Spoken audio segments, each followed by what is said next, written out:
Magandang umaga mga kahuan, narito na ating ulat panahon ngayong araw sa Pilipinas. Magandang umaga po sa ating lahat. Update po muna tayo dito sa binabantayan po nating bagyong si Ada mula sa nilabas nating Tropical Cyclone Bulletin kaninang 5 a.m. So itong si Ada ay nananatili sa Tropical Depression category at huling namataan kaninang 4 a.m. sa layong 385 kilometers east-northeast ng Hinatuan, Surigao del Sur. May taglay na lakas na hangin na 55 kilometers per hour malapit sa sentro at pagbugso na umaabot ng 70 kilometers per hour. Ito'y kumikilos northwestward sa bilis na 20 kilometers per hour. Samantala, patuloy pa rin ang pag-iral ng northeast monsoon dito sa may northern at central Luzon.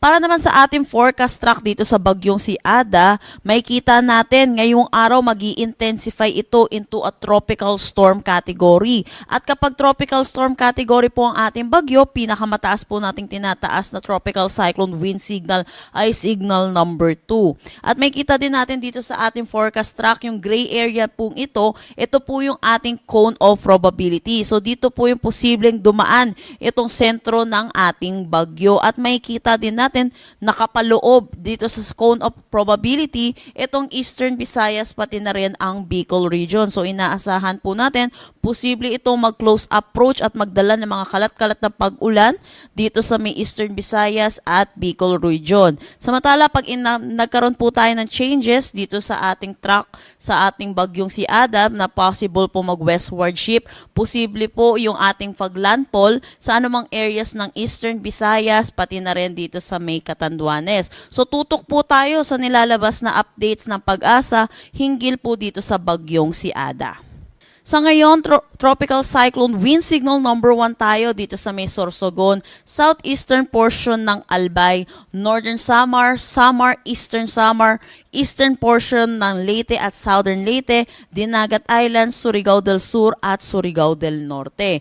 Ito pong tropical cyclone wind signal number 1 ay may lead time po na 36 hours para makapaghanda po yung ating mga kababayan hinggil sa dalang hangin nitong bagyong si Ada. So dapat po yung mga kababayan po natin na under ng tropical cyclone wind signal number 1 ay naghahanda na rin po at dahil po inaasahan din po natin ay makakaranas din po na malalakas na ulan lalo na po dito sa may northern Samar, eastern Samar, Leyte, southern Leyte, Dinagat Islands, Surigao del Norte at Surigao del Sur ngayong araw. Sasaan po natin yung 50 to 100 millimeters of rain.